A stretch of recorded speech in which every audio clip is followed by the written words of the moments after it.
सुरजन बहुत ही गरीब था। गरीबी इतनी थी कि ना पहनने को गर्म कपड़ा था और ना ही खाने को भोजन नसीब होता था। ठंड इतनी भयंकर थी कि हड्डियां तक जम जाती थीं। हवा में बर्फ के कांटे चुभते थे और रातें ऐसी कि बिना आग के जीना मुश्किल हो जाता। सुरजन के पास अपनी कोई जमीन नहीं थी। वो दूसरों की जमीन पर मजदूरी करता था, लेकिन सर्दियों में काम मिलना बंद हो जाता क्योंकि खेत बर्फ से ढक जाते और मजदूरों की उंगलियां सुन्न पड़ जाती। वो जिस घर में रहता था वो भी काफी पुराना था। दीवारों से ठंडी हवा सीधे अंदर घुसती थी, छत से बर्फ टपकती रहती और दरवाजे खिड़कियां इतनी जर्जर कि हवा का एक झोंका भी घर को हिला देता। एक दिन गांव का एक बुजुर्ग आदमी, नाम था बूढ़ा रामदास, सुरजन के पास आया। ठंड से उसकी सांसें सफेद धुआं बनकर उड़ रही थी, लेकिन वो सुरजन से कहने लगा, बेटा, आखिर तुम इतनी मुसीबत क्यों कूट रही हो? तुम नौजवान हो, होनहार हो। अगर तुम चाहो तो मेहनत से अपनी किस्मत बदल सकते हो, भले ही ये ठंड कितनी भी क्रूर हो जाए।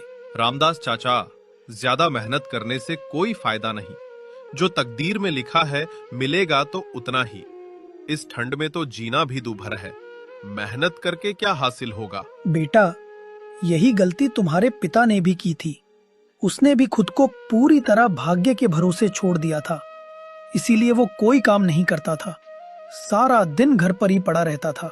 तुम्हारी गरीबी भी तुम्हारे पिता की इन्हीं गलतियों की वजह से है।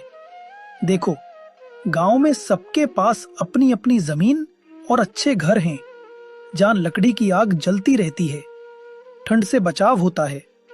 मगर तुम्हारे पास ना जमीन है ना ढंग का घर।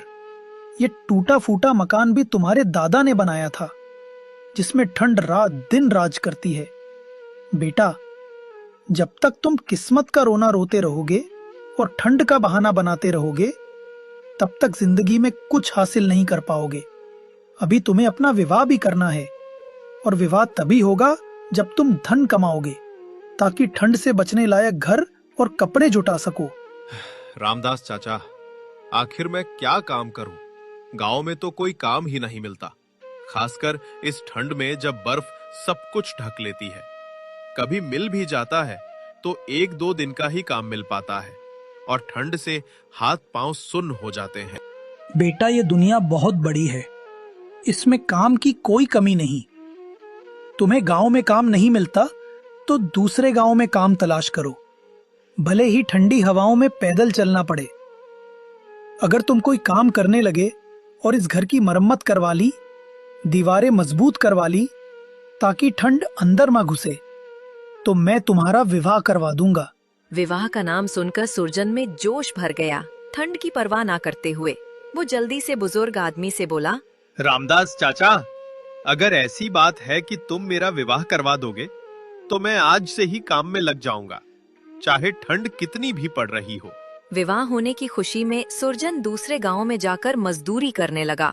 वो कई महीनों तक काम करता रहा, ठंडी सुबहों में उठकर बर्फीली हवाओं में भी मेहनत करता। जब उसके पास अच्छा खासा धन इकट्ठा हो गया तो उसने अपने घर की मरम्मत करवा ली, दीवारें ऊंची की, छत मजबूत की ताकि ठंड का कहर अब अंदर ना आए। अब उसके पास सब कुछ था जिससे वो विवाह कर सके। गरम कपड़े, आग की व्यवस्था। उसे समझ आ गया कि मेहनत से किस्मत बदली जा सकती है, ठंड को भी हराया जा सकता है।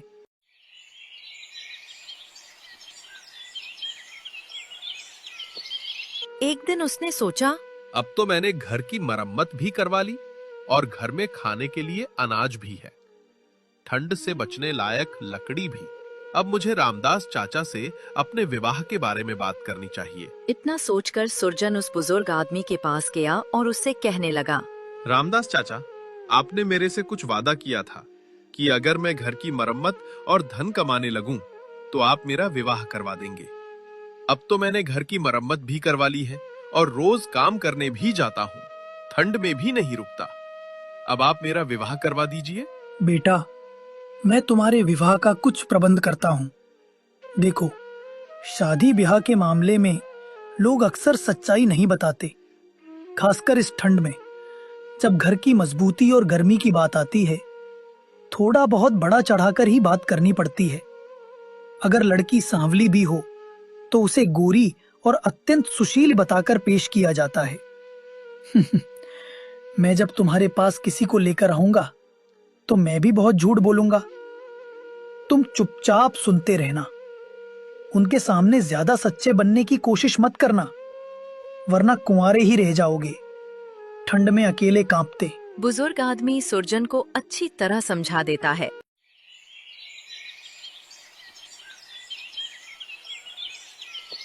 कुछ दिनों बाद एक आदमी को लेकर सुरजन के घर आता। ठंड से सब कांप रहे थे।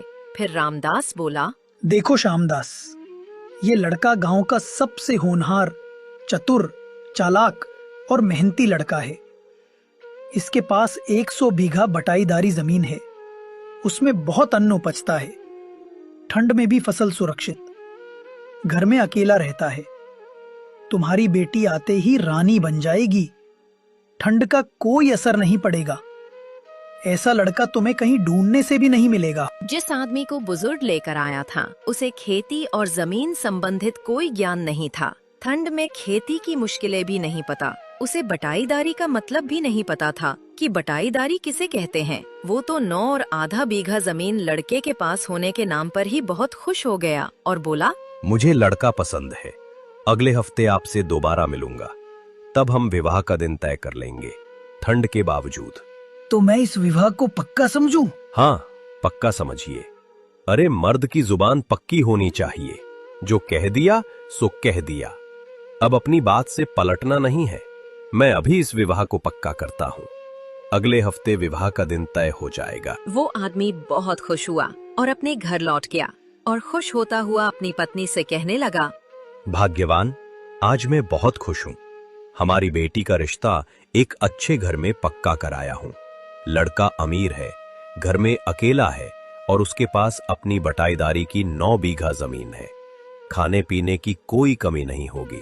ठंड में भी गर्मी रहेगी। क्या बेवकूफी की बातें करते हो? बटाईदारी का असली मतलब जानते हो? मैं किसान की बेटी हूँ। मुझे बटाईदारी का मतलब अच्छी तरह मालूम है, और ठंड में उसकी मुश्किलें भी। वो जमीन उसकी नहीं है, किसी जमींदार से 1 साल के लिए आधे हिस्से पर ली हुई है। फसल का आधा हिस्सा उसे मालिक को देना होगा और आधा खुद रखेगा। तो क्या हुआ? तब भी लड़का ठीक ही है। कहाँ ठीक है? उस जमीन की कोई गारंटी नहीं। अगले साल मालिक चाहे तो किसी और को दे देगा। ठंड में फसल खराब हो जाए तो कुछ नहीं बचेगा। तब उस लड़के के पास मजदूरी करने के अलावा और कुछ नहीं बचेगा। देखो, मैं साफ साफ कह रही हूँ, वो किसान नहीं मजदूर है, और मैं अपनी बेटी की शादी किसी मजदूर से नहीं करूँगी जो ठंड में कांपता रहे। लेकिन भाग्यवान, मैं तो जुबान दे आया हूँ, अब कैसे मुकर सकता हूँ? मुझसे ऐसी मूर्खता की बातें मत करो। अगर सच में उसके पास जमीन है तो उसे मालिक होने का कागज मांग।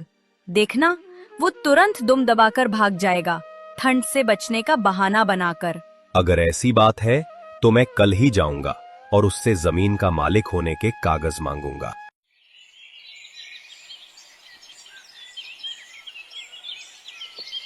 अगले दिन सुबह श्यामदास सुरजन के घर पहुंच जाता है।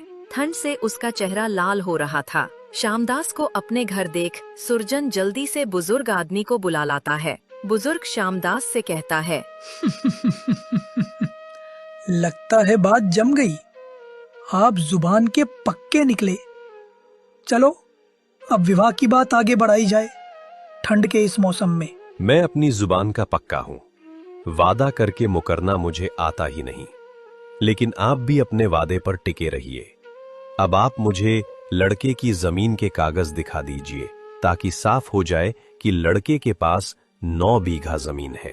इतना सुनते ही ठंड के मौसम में भी बुजुर्ग आदमी के चेहरे से पसीना टपकने लगा। वो जल्दी से बोलता है, भाई, आप शायद ठीक से समझे नहीं अभी। लड़के के पास बटाईदारी के खेत हैं, लेकिन आप चिंता मत कीजिए, ये जल्दी ही वो जमीन खरीद लेगा, ठंड के बाद। मुझे बेवकूफ समझते हो क्या? अरे मजदूर के पास इतने पैसे नहीं होते कि दाल रोटी के साथ सब्जी भी खा ले। और तुम कह रहे हो कि ये जमीन खरीद लेगा, वो भी मजदूरी से, ठंड के दिनों में। मैंने अपनी आंखों से देखा है, मजदूरी करने वाले जिंदगी भर खेत में पसीना बहाते रहते हैं, ठंड में कांपते, लेकिन सुख का एक दिन भी नसीब नहीं होता। तो क्या मैं ये रिश्ता पक्का मान लूं? शर्म नहीं आती तुम्हें झूठ बोलकर? मुझे फंसाना चाहते हो और अब बेहयाई से रिश्ते की बात कर रहे हो। सुन ले, मुझे अपनी बेटी का विवाह तुम जैसे मक्कारों के यहां नहीं करना। अब मैं अपनी बेटी का विवाह शहर में करूंगा, जहां ठंड से बचाव बेहतर हो। तुम गांव वाले धोखेबाज होते हो। इतना कहकर श्यामदास वहां से चला गया। ठंडी हवा में सुरजन बुजुर्ग आदमी की तरफ गुस्से से देखता हुआ बोलता है, आपको झूठ बोलने की क्या जरूरत थी? झूठ से रिश्ते बनते नहीं बल्कि बिगड़ते हैं। आपने सब कुछ बर्बाद कर दिया।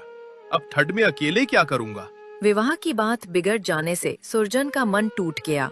अब उसका काम में भी मन नहीं लगता। जहाँ भी काम करने जाता ढंग से मेहनत नहीं करता। लोग उससे नाराज होकर उसे काम से निकाल देते हैं। सबको उसके निकम्मेपन की खबर मिल चुकी थी और ठंड में कोई जोखिम नहीं लेना चाहता। धीरे धीरे हालात बिगड़े कि उसके भूखे मरने की नौबत आ गई। ठंड से शरीर कमजोर पड़ने लगा। एक दिन उसने सोचा, अब यहाँ मेरे लिए कुछ नहीं बचा, ना काम ना इज्जत। घर के नाम पर टूटा फूटा मकान है जो बाबा आदम के जमाने का है। ठंड का सामना नहीं कर सकता। अच्छा होगा कि अब शहर चला जाऊं, शायद वहां कुछ काम मिल जाए। बहुत सोच विचार के बाद सुरजन दूसरे दिन घर से शहर के लिए निकल गया। ठंडी सुबह में, मगर उसे पता नहीं था कि शहर कहाँ है, वहाँ काम कैसे मिलेगा। वो चलते चलते घने जंगल में पहुँच गया, जहाँ ठंड और भी क्रूर थी। पेड़ों पर बर्फ जमी हुई। जंगल में ही उसे रात हो गई। रात का अंधेरा देखकर वो घबराने लगा और जल्दी जल्दी जंगल को पार करने लगा। ठंड से दांत किटकिटाते, लेकिन जंगल इतना घना था कि खत्म होने का नाम ही नहीं ले रहा था। हवा में बर्फ के टुकड़े उड़ रहे थे। वो एक जगह रुककर सोचने लगा, अब मैं क्या करूं? ये जंगल तो खत्म होने का नाम ही नहीं ले रहा है। न जाने और कितना बड़ा है ये जंगल। ठंड कितनी बढ़ जाएगी। सुरजन ये सोच ही रहा था कि तभी उसकी नजर एक बुढ़िया पर पड़ी। नाम था मालती। गाय को लेकर जा रही थी। ठंड से उसकी साड़ी पर बर्फ जम रही थी। ये देख सुरजन की जान में जान आई। जरूर ये बुढ़िया इस जंगल में रहती है। अब रात में मैं इस बुढ़िया के घर ठहर सकता हूँ। भले ही ये मुझे भोजन न दे, लेकिन रहने के लिए आसरा तो जरूर दे सकती है, ठंड से बचने को।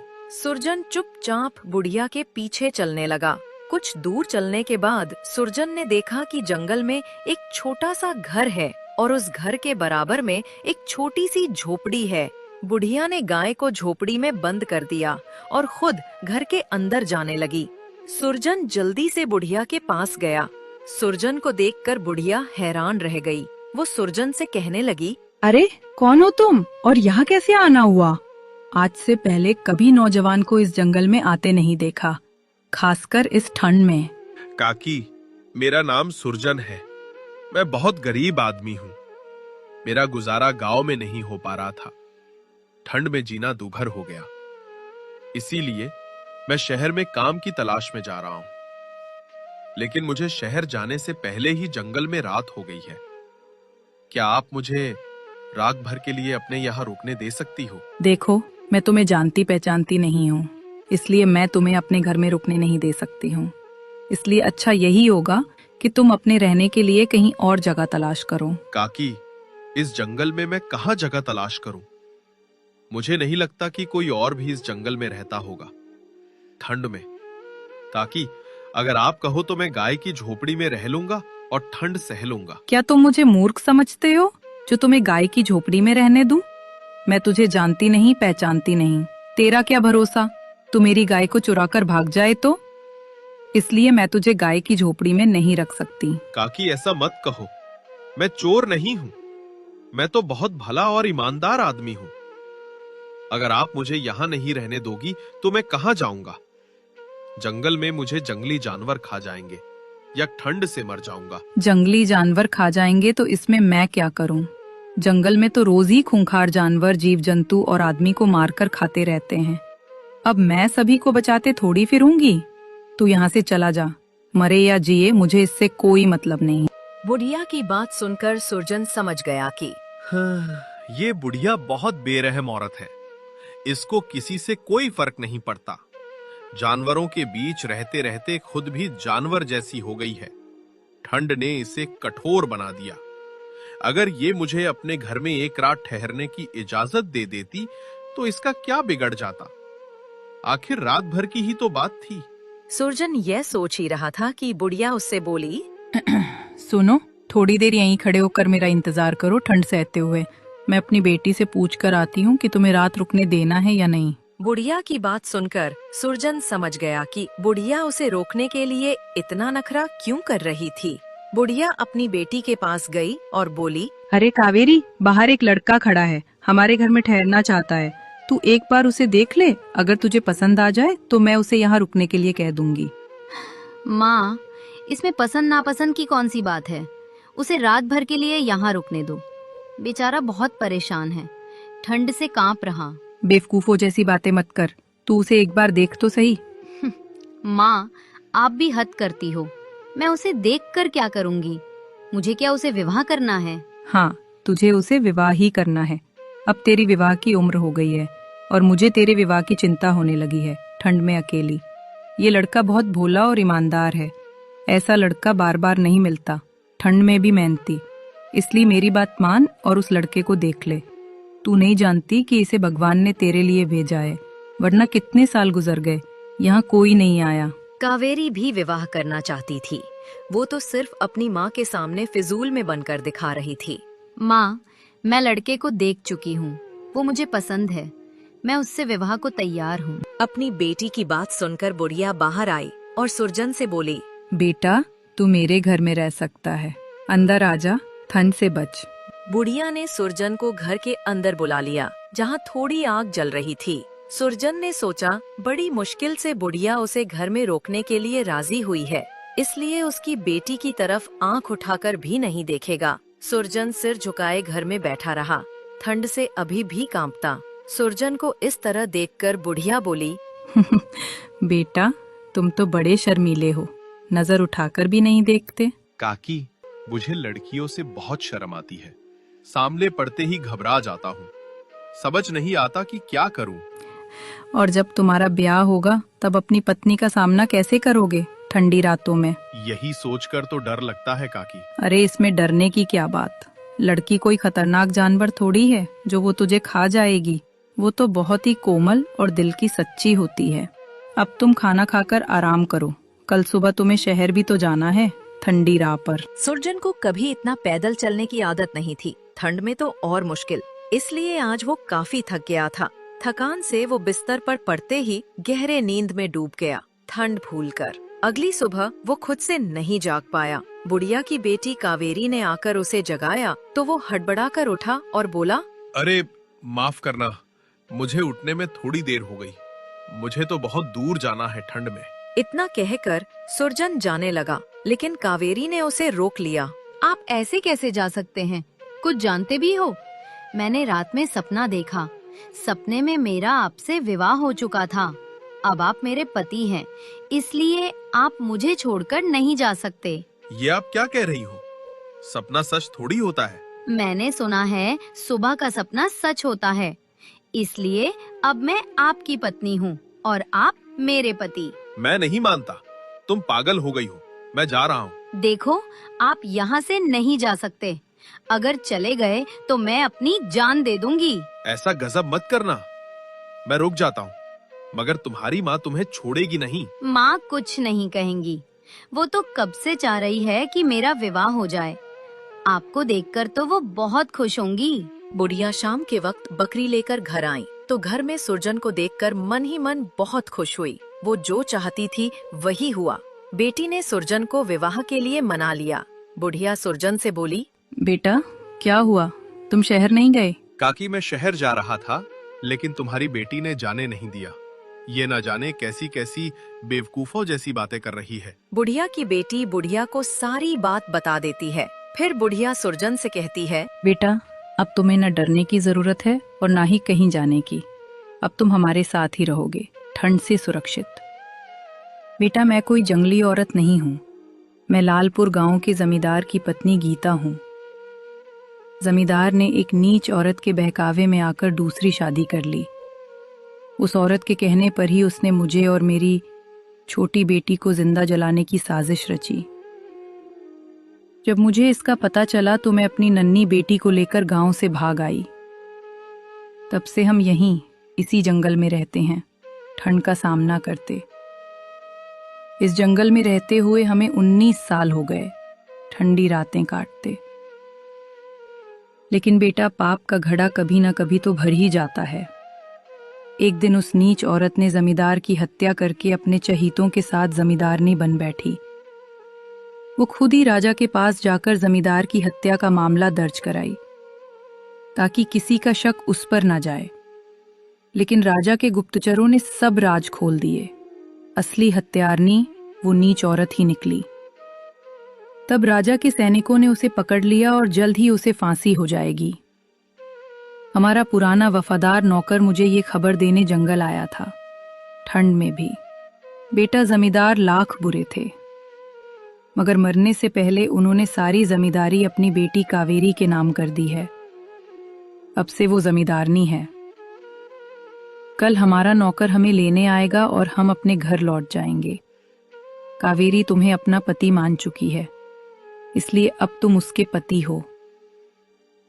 बेटा, याद रखना, हम धन के लिए अपना ईमान नहीं बेचते। काकी, आप सचमुच बहुत बड़े दिल की औरत हैं। इस दुनिया में कैसी कैसी स्त्रियां होती हैं। कोई पति के लिए अपनी जान की कुर्बानी भी कर देती है और कोई लालच में अंधी होकर सब कुछ बर्बाद कर देती है। बिल्कुल बेटा, यही तो दुनिया है। इसमें भली औरत भी रहती है जो अपने पति के लिए सब कुछ न्योछावर कर देती है, और कुछ औरतें सिर्फ धन से मोह करती हैं। उनके लिए पति खिलौना होते हैं। जैसे बच्चा रोज नया खिलौना बदलता है, वैसे ही वो रोज पति बदलना चाहती हैं। अगले दिन सुरजन बुढ़िया और उसकी बेटी के साथ जमींदार की हवेली में चला गया, ठंडी राह पार करके, और कावेरी जमींदारनी बन गई। उसके बाद सुरजन अपनी पत्नी और बुढ़िया के साथ खुशी से रहने लगा। ठंड का कहर अब खत्म हो चुका था।